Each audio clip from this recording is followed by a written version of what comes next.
All right, season 4, episode 17, Tempus. Fugit, which is time flies in Latin. Yeah. Max is back. Yeah. Good old Max. He don't make much of an appearance, though. He doesn't, but it was exciting to see him. He unfortunately dies in this episode, which is really sad. He dies in a plane crash. Yeah, the last time we saw him, he was like being abducted, and then now he's just like back. He was returned at some point, which, you do wonder like why he wouldn't try and go contact. Maybe he's been gone a long time. But he might have been gone a long time. We don't know how long he was gone. He was in like a mental institution or something that chick, so that's where they threw him. Yeah. It's sad. It's really sad that he dies. And, it's always freaky with plane. I think, because anybody that's like interested in like UFOs, outside of the X-Files, like in real life, like you do get a lot of reports from pilots, and it is kind of freaky to think that like you could be on a plane and like something unexplainable happens within the plane. Yeah, but it isn't the aliens that kill these people. No. It's the United States government shooting them both out of the sky. Yeah. So that's screwed up. The aliens are trying to take him peacefully. They're gonna stop the plane mid-motion in the sky. They're gonna abduct him, take him out the emergency door, take what he has, return him to the plane, and do the memory flashy thing from Men in Black, and put him back in the air to go home. They were all gonna live, but it's the United States government that shoots missiles at them and blows them both out of the sky. Yeah. Always the good old United States government. Terrible. That's definitely one thing I like about this show is that it does not, as much as Mulder and Scully work for the government, but they're like the good guys, and then you have Skinner and, some other people, but the government itself is always like shady and untrustworthy, and I unfortunately do feel that way about the government. So, this episode too, it has a really awful sequence where Mulder is called to identify Max's body, and like he just walks into this area where there's just so many bodies laid out and covered, and like in the background of that scene you see like somebody, seeing their loved one and just crying, and it's just like awful, so awful. Identifying parts of your loved one, Jesus Christ. Yeah. That's so much to ask of someone, especially like children, of course. Oh, sure. Where it's like, because we just watched something where parents are asked to look at like the kid's clothes and then eventually their jawbone with their braces still in it. So horrible. And it's like, no. What to think about that? To think about like having to go and identify my kid's braces? Just anybody, but with children, but just any loved one to be like, is this his arm? Is this their like partial face? And you're asking them basically to traumatize themselves for the rest of their lives. Yeah. Like I'm never going to go to sleep without seeing that in my mind when I close my eyes. Well, and then also, like the episode, a while ago where Mulder had to go identify his sister, if it's not them, it's still somebody, so it's like, no matter what, it's traumatizing for sure. But it's, it's the emotional attachment that's the most traumatizing. Like, if I see a dead body, that's terrible. It's traumatizing for sure. But if I have an emotional connection to that dead body, it's exponentially compounded from there for me. Yeah. So it's like, yes, they have to see the bodies as the cleanup crew and everything, and that's terrible, and no one wants that job. But when you're emotionally attached to that, when it's your daughter, when it's your, that's too much to ask. Sure. It's like, I know they need the identifying person, but it's like, do you want to be that person? I mean, I think in this scenario, if I was to have this happen between mom and me, I'd probably have to be the one to go in. Mom would be inconsolable, and I'd have to be the strong one. But it would fuck me up for life to go see a piece of my child to identify, like, is this her leg? Oh, my God. Yeah. To even think of something like that is beyond my comprehension. So. Well, and this is, for Mulder, too. Like, he really genuinely connected with Max. Like, Scully even says at one point in this episode when they're in Max's, like, trailer that they were kindred spirits in a way. And it's true. Like, you know, as much as Mulder, like, you know, we don't see a lot of... He lives for his job and, like, you know, he's passionate about, like, what he's trying to find, like, the truth. So he doesn't have, like, a lot of friends or anything. Isn't that a joke by Scully when they get on and he's playing that, like, goofy music? And she's and then like, she's like, Beanie Weenies or something, like... She's like, I think this was your, like, kindred spirit. It was more of a dig Well, at Mulder. I think she says it, like, she says something else in that about them being... It is kind of a dig at him, but I actually think it's very true. And it also is just like when Mulder, like, he does have an emotional reaction when he sees Max. Like, it's sad to him.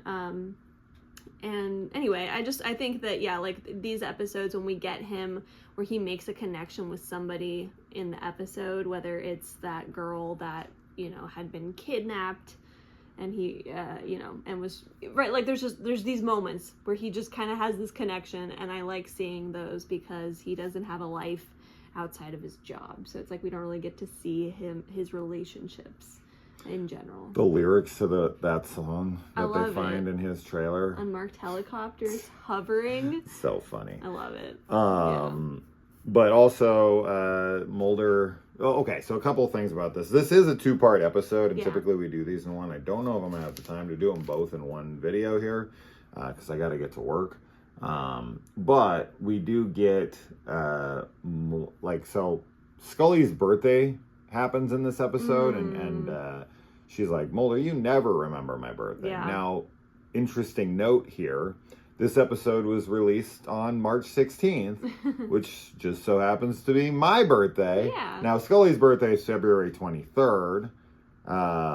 So it's not, we don't have the same birthday, but it's just odd to me that they chose to release this episode on March 16th and say it was Scully's birthday in the episode, and it is my birthday. So I thought that was kind of cool. Yeah. But yeah, so Mulder gets her this keychain from NASA for the Apollo 11 mission. There's a really great scene in the next episode at the end about it.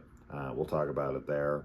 But Mulder definitely has this, like, personality of he's so, I think this is why Scully loves him so much and why people look up to him and really follow him, like Skinner. You know, even though Skinner's, like, in charge of him, technically he's his superior. I think the reason that people follow Mulder is because of his, like, passion and how many fucks he doesn't give. Like, oh, totally. When he walks into this room of all of these, like, very serious people, and he knows none of them, and none of them know him, and he's, like, supposed to be the authority figure on staff there, and being like, I'm from the FBI, I should be taken seriously. And he just walks forward and just doesn't care, and it's kind of like, you know, asking them about UFOs and everything, and they're, like, making fun of him to his face, and Scully's kind of, like, sitting back there like, oh, no, and Mulder's just like, yeah, I've heard it all before, I don't give a shit. I'm right. I know I'm right. He has that. Right. I love that scene. It's very similar in a way to him at that hearing. I think it's the end of the last season or the beginning of this season where he stands up and is like... He does this all the time. He does it all the time, but it's great, and I agree. Yeah, I think that he just has a self-confidence that, you know, for somebody who's constantly being called spooky and being made fun of, like, he does not care about it. Like, he literally only cares about the truth. That is what matters the most to him. And yeah, these guys are definitely, you know, would they react like that? Probably. He's talking about UFOs, and that's not necessarily what they're thinking is even in the realm of possibility. But he also, like, Mulder's whole thing is that people need to be more open-minded, and I totally agree with him. I think that that's a huge, thing that is lacking in people in general. I think, though, that it goes beyond that, since we're not talking about the typical person that's like, I just believe because of my faith. No. We're way beyond that. Like, bro, I am here to tell you that these things exist. 100%. And Scully being, like, you know, somebody who has seen all of this shit is still not comfortable enough to walk forward and be like, what he's telling you is true. I've seen it. She's still wanting to play Miss Skeptic. Yes. And I don't know. we've talked about this before. They both sound crazy in their explanations. Yeah, they do. But Mulder's definitely ends up usually being the right one because we are in the X-Files world. I don't know. I commend him for being so ballsy to just walk in. And even if I know something's true, you know, even if I saw Bigfoot in person. Oh, it's hard it to would be stand up to, like, yeah. This is why a lot of people don't come forward. If this is true, totally. if people have not been abducted. Because the people always ask, like, why is it always the rednecks and, like, the you know, the downtrodden and the like... It's the poor that come forward, and it's like they have nothing to lose. Yeah, they don't have that kind of filter.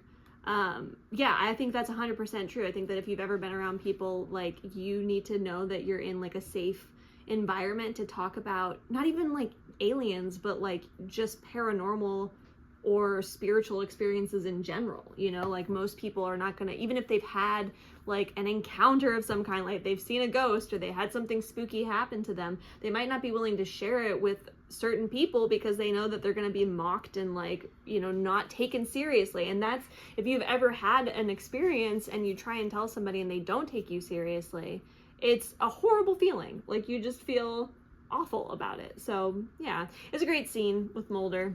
Yeah. And yeah, definitely love it. And what's also screwed up about that scene as well is that some of the people who are in there laughing at him are actually, like, inside men that have been hired to burn fingerprints and hide the gun that was used and everything. So they know what he's saying is true. Yeah. And they have to, like, look around and be like, ha, ha, ha, look at this idiot. I mean, this is a very common, like, line of thinking for, like, modern day UFO encounters and stuff, is that people are sort of sent in to discredit stories, whether by making them seem more insane and unbelievable than, like, what maybe actually happened, or just like this, like, you know, kind of making it, just belittling it and making it into nothing.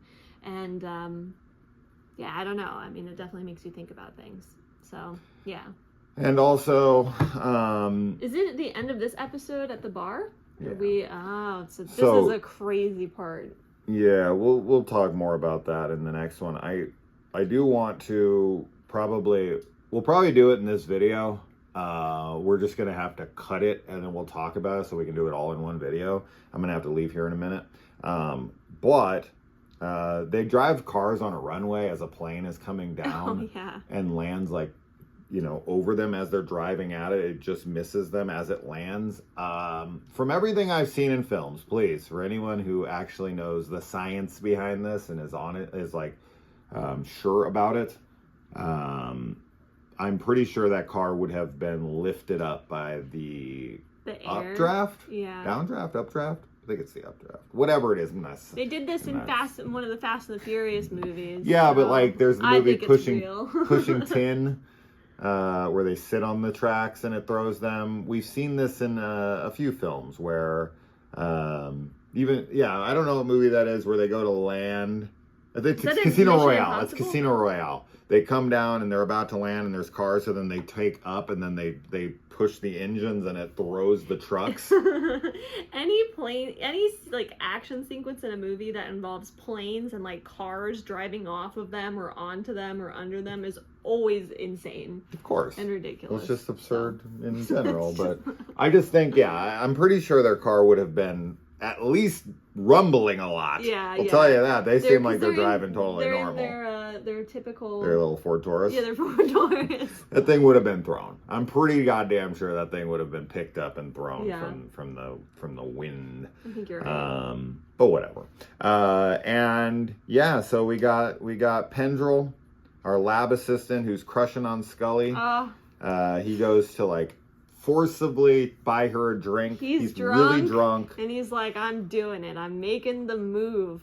Which, of course, we'll talk about it in the next one. The fact that he does end up dying, which is really, really fucking sad. And I do want to talk about that more. But thinking about it, actually, because he is so drunk, there's like one downside and one upside to that. Like, the fact that he's super drunk might calm him a little bit more. And so his heart rate wouldn't go up too much. Although it'd probably sober you up after you get shot. Yeah, I feel pretty like quickly. the adrenaline and everything. But unfortunately, alcohol does thin your blood. Yeah. And you would bleed faster and more. Yeah. So that's probably added to why he dies. But Scully, like, telling him he's going to be okay, it felt like she was telling us he's going to be okay. Oh, totally. And the fact that he dies off screen feels really kind of fucked up to his character, because I feel like he's in this quite a bit. He is. He's not some small character. He's not a small character. I mean, he's not a main character or anything. No. He's like a lone gunman. Yeah, but he shows up, and we know that he's like, we've been with him and Scully, and we know that he has a crush on her. We know that he's into her, and It gets him killed. Yeah, we'll have to talk about it more, definitely, in the first part of the next episode. But yeah, we'll put a pin in it here. But super sad. We were all really bummed about this. We were so upset, all of us, because it's not that we even want him to be with Scully, because obviously we want Scully to be with Mulder, but he's a good guy. He's a really good guy, and it's nice to have somebody flirting and into Scully, because she deserves it, you know. And like, Mulder's not doing it all the time. I mean, to be fair, as we progress, you know, with her having cancer and everything, I do feel like they get more, like, not intimate, but what's the word? Like, sweet with each other at times. There's a lot more affection. They're affectionate. There's a lot more affection being shown. A little more grab-assing going on. So. So, I don't know. I just didn't like how it was handled, because it's off-screen, because, you know, Scully tells Mulder kind of in passing, like, Pendrell's dead, and he's just like, damn it, Scully, how many more people, blah, blah, blah. But I don't know. There's not a good enough reaction of like, this is a big deal. This character is someone you guys both know really well and have worked with for a while. Like, his death should have been a little more impactful on them. Yeah. And I don't know. I feel like he's kind of pushed to the side of the story, and it's a shame, because he gave his life for Scully. I mean, he took the bullet for her. I think she would have probably died had he not been there to take the bullet. So, and his crush on her is like what makes him insistent on, like, I'm going to buy you this drink. I'm bringing it over. He is being a little pushy, to be honest. And Scully's like really not into it. But he does give her his life for her. So I think he makes it up to her, to say the least. And when she tells him, like, it's going to be okay, it's not. Yeah. And I know that you're supposed to say that, but I don't know. It gave me a false sense of hope. And then they're just like, he's dead. Like, they don't show him in the hospital. She doesn't go to visit him. It's not like he dies there, and then they find out. And then it's kind of like, he's dead. And it's like, damn. All right, moving on. And it's like, no, he deserved a little more than that. Yeah. So, anyways, we'll talk about it in the next episode, which is aptly titled Max. Even though I don't even think he's in the episode. Maybe a little flashback stuff. Yeah, we get some videos with him. Oh, right. We get his video that he leaves behind. Yeah. Okay.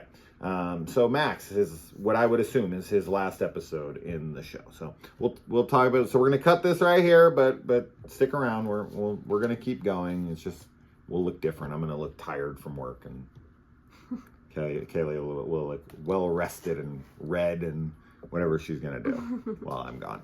All right. We'll see you then. See, but we're back. Oh, no, we're not back. All right, so continuing on with episode 18, Max. So, yeah, this is what? This is like 5-6 hours later? Yeah, I changed my clothes. For you guys, it was instantaneous, but for me, I went and did go grocery shopping and all kinds of stuff. Did a shift at work and all the fun stuff. All right, so we talked about Pendrell's death. Was our last thing. We've got Scully's nose bleeding in this one. She gets that quite a bit. She finally gets cured eventually. Spoilers. I think that's episode 2 of season 5. So we're way ahead. For this whole season, she's dying. She's dying this whole season, 100%. I mean, we talked about Pendrell's death. We talked about Mulder does scuba. This is something Kaylee's going to want to talk about for sure. But Mulder scuba dives down to the wreckage of the UFO, where he gets radiation burns. I guess you can get radiation burns without like getting irradiated. I think it's just if you're around something that has like really high radiation, you can get burned from it. But like the guys at Chernobyl, that once they have like radiation sickness, and they're like skin's falling off and shit, the most horrible shit I've ever heard of in my entire life, might literally be the worst kind of way you could die. What's like, it's just the different level of radiation. Like there's a certain level that burns you, and then there's a certain level above that like gets in your cells. I think it's the amount that you're exposed to, because like whenever you get an X-ray done, or when you walk through like, I mean, they're X-ray machines like at the airport or whatever, there's radiation in those. Sure. So you don't get burned from them or hurt from them because they're very low levels of radiation. I understand. But if you have like a higher exposure, and well, I guess if it was extended too. Because in Chernobyl, they were talking about how, you know, going out there for a certain amount of time would take X amount of time off their life, and they were definitely going to get cancer. And then the dudes who were like digging the trenches or whatever, they just were like, you're going to die. And then the guys that they sent down into the reactor to like look, they like lied to them, didn't even tell them that they were going to die. They put like these protective suits on them that weren't protective at all. So it just must be like the level of radiation versus how long you're exposed to it. As you said, it's like a combo of the two. So if it's like super irradiated, right? Like I forget what they call it. They have like a name for it. It's like, I think it's called Medusa's eye. Oh my gosh. I think is what they call it. It's like intense. the most like irradiated. I always forget what the difference is. I think it's irradiated, whatever.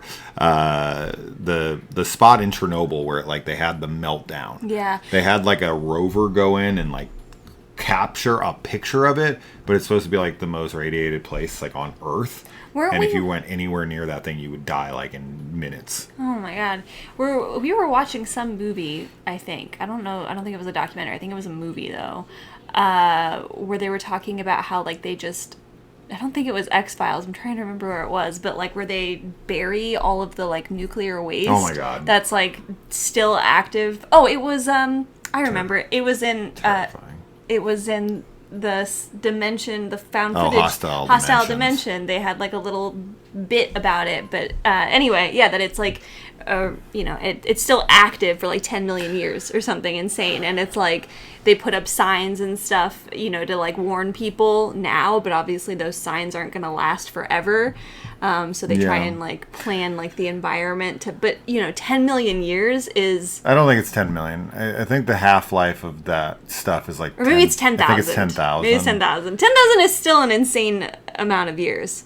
Yeah. So the problem is that there's new nuclear facilities that they actually like recycle the material in the reactors, and they can get the half-life down to like less than 100 years because there's still like in those 10,000 year radiation like waste.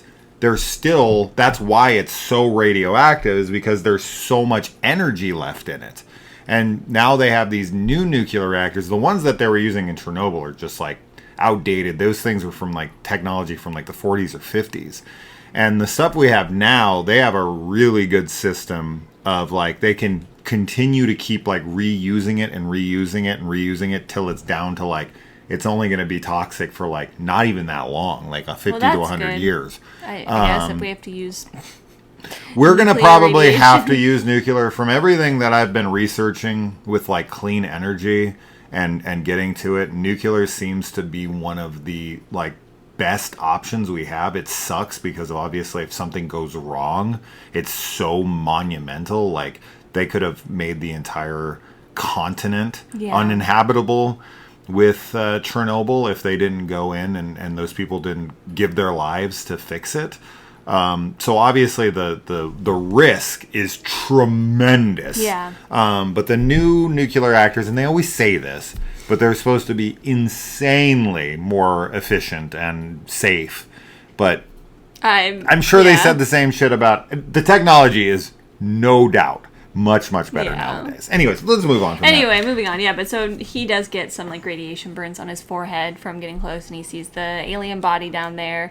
And then when he goes back up and he's like being chased, he's running in his wetsuit, and we were like laughing about how he's running. I thought it was fine. Have you ever been in a wetsuit? No, this is something we had talked about. This is the conversation we had. Yeah. I've never been in a wetsuit, so I don't know how hard it is to run in an actually wet wetsuit. I'm sure it's difficult, but it is very goofy looking the way he's running, because he's got, I don't know, it's like a waddle that he has, and it's just kind of funny. If you guys haven't ever seen Kaylee run without a wetsuit, when would they have seen me run? it's just as silly. It's just as waddly. I have poor coordination and proprioception and all kinds of stuff, so I don't run. Kaylee's not the best runner. Let's just say that. If she has to run to survive, if she gets into one of these movies where she has to like run from a monster, some slasher film, it's over. It's over for her. It's really sad to watch the scenes. I thought you were going to say it's really sad to watch. Yes, that too. It's really sad to watch the scenes of the plane. Yes. Because you know every single person in there is going to die. And we see like multiple children. Mm-hmm. And then like this cute little girl in there that's like talking to him and whatever. And I'm like, you're going to die. Yeah. This is so awful. Yeah. Yeah, I mean, we talked about how like, obviously plane crashes are very rare compared to like a car crash, and how, you can like a lot of down planes, like you have a pretty high survival chance anyway of like if the plane does like crash, but it doesn't make it any less scary, because it's like, I think, somewhere deep inside of us, we know we're not supposed to be in the sky.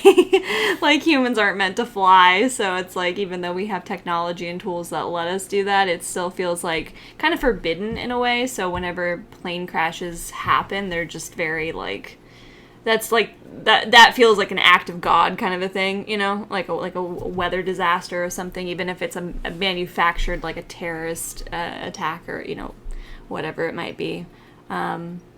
Yeah, sad stuff. And then when Mulder goes on the plane later on, that's also pretty scary, because you're like, I mean, it's not going to go down because Mulder's on it, but... Well, he could survive. But, yeah, he could be the sole survivor. Yeah. Right? So, not for sure. But it happens again while he's on his flight. Yep. It was pretty interesting to watch, pre 9/11, where he just goes up to the security gate and he like has a gun on him, and he just shows him a quick badge, and they're like, okay. They just let him and he go. just gets right on the plane with a gun, and I'm like, oh my God. So crazy. In 2024, they would tackle him to the ground. It's crazy how different it is nowadays. And Scully is even like, you're going to get on a plane, like, after that, like, with that thing? Yeah. No way. But he does. Yeah, He's like, know, thank getting you. on a plane. I wrote down here, Mulder and Scully are afraid of Mulder going to a mental institution. I remember this, kind of. I think they're like... I think they think he's going to get put in one. I can't remember, though, because of what happened to Max. I can't remember why I wrote that down, but somewhere in there. And then the keychain joke, where she's like, I think I know why you got this for me. And she gives this like really poetic, really beautifully well thought out answer. And he's like, I just thought it looked cool. He's just sitting there listening to her being like, even though he probably agrees with everything she's saying, he's going to just say the most, like, yeah. I don't know. I'm 50-50 on that. I feel like it's possible he got it for her for some of those reasons. I don't mean that he necessarily... But I also think that it's possible he's just like, I just thought it looked cool. No, yeah, I don't mean that. I mean, like, he's agreeing with, like, what she's talking about, like, whether or not he actually thought of it when he was buying it. Probably not. Yeah. But, I mean, like, I think he probably agrees with everything she says, but then, yeah, like, to just kind of be like, I thought it looked cool. That's very funny. That's like watching a movie with somebody and you get all philosophical and all these things. I've had these conversations with people... and they're like, I don't know, I just like the titties. Yeah, like, they just say the most like mundane thing, but that's very true. Like, there's so many parts of life that are you know, that can be very deep and for some people, and then for other people, they don't find that kind of depth, and it's okay. Yeah, I like it deep. Yeah. Real. I like these episodes, though. I'm glad we got to see Max again, and I really like these are big. The VHS like recordings that we get to see of him. Yeah. Feels very 90s. I like that. R.I.P. Max and R.I.P. Pendrell. Yeah. We lost 2 good ones. Crazy. Yeah. So, big episodes. Yeah. Yeah. All right. That's that. We'll see you in the next one. Adios. Bye.